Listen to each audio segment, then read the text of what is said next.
নমস্কার বন্ধুরা, আমার চ্যানেলে সবাইকে ওয়েলকাম জানিয়ে শুরু করছি আজকের নতুন পর্ব। গরম তো পড়তেই চলেছে, তাই আজকে নিয়ে চলে এসেছি আলু পোস্তর রেসিপি। তার জন্য এখানে নিয়ে নিলাম 2 টেবিল চামচ পরিমাণ পোস্ত আর 4টে কাঁচা লঙ্কা দিয়ে খুব মিহিভাবে পেস্ট করে নেব। এখন কড়াইয়ের মধ্যে দিয়ে দিলাম 2 টেবিল চামচ পরিমাণ সর্ষের তেল। সর্ষের তেলটাকে একটু গরম করে নেব। এবার ফোড়নের জন্য ওর মধ্যে দিয়ে দেব 1/4 চা চামচের মতন কালো জিরে আর দিয়ে দেব 2টো শুকনো লঙ্কা। ফোড়নটাকে কয়েক সেকেন্ডের জন্য খুব ভালো করে নাড়াচাড়া করে নেব।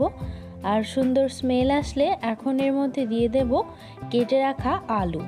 এখানে আমি 2টো বড় আকারের আলুকে কিউব করে কেটে নিয়েছি। আলুটাকে দিয়ে 5 থেকে 6 মিনিটের জন্য মিডিয়াম ফ্লেমে একটু ভেজে নেব। কে বন্দনা লাইফস্টাইল থেকে বুনু কমেন্ট করেছে, মাঝে মাঝে খুব লোভনীয় সুস্বাদু গন্ধ আসে, বুঝতে পারি না কোথা থেকে আসে, কিন্তু এই ভিডিওগুলো দেখার পর বুঝতে পারলাম আমার পাশের বাড়ি থেকে আসে। Thank you. আলুটা ভাজা হয়ে গেছে, এখন এর মধ্যে দিয়ে দিলাম কাঁচা লঙ্কা আর পোস্ত বাটাটা, দিয়ে দিলাম স্বাদ মতো নুন। এখন আলুর সাথে এই মশলাগুলোকে একটু খুব ভালো মতন করে কষিয়ে নেব। চানা ডাল কাটলি রেসিপিতে সিমোনা ব্লগস থেকে একটা দিদিভাই কমেন্ট করেছে, পারফেক্ট সময় পারফেক্ট রেসিপিটা দেখলাম, ভালো লাগলো, সামনে শুক্রবারে তৈরি করব। Thank you so much.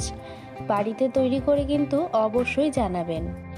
মশলাটা কষানো হয়ে গেছে, এখন গ্রেভির জন্য এর মধ্যে দিয়ে দিলাম 1 কাপ পরিমাণ জল।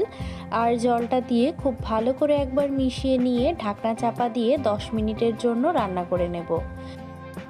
10 মিনিট পর এখন ঢাকনাটা তুলে নিচ্ছি, আর দেখতেই পাচ্ছেন এখানে আলুগুলো কিন্তু একদম খুব ভালো মতনভাবে সেদ্ধ হয়ে গেছে। এবার একটু নাড়াচাড়া করে দিলাম। এবার ফুটিয়ে নিয়ে ঝোলটা একটু গামাখা হয়ে আসলেই কিন্তু আমাদের আলু পোস্তর রেসিপিটা একদম রেডি। খুবই কম উপকরণে। কেমন লাগলো এই রেসিপিটা অবশ্যই কিন্তু জানাতে ভুলবেন না।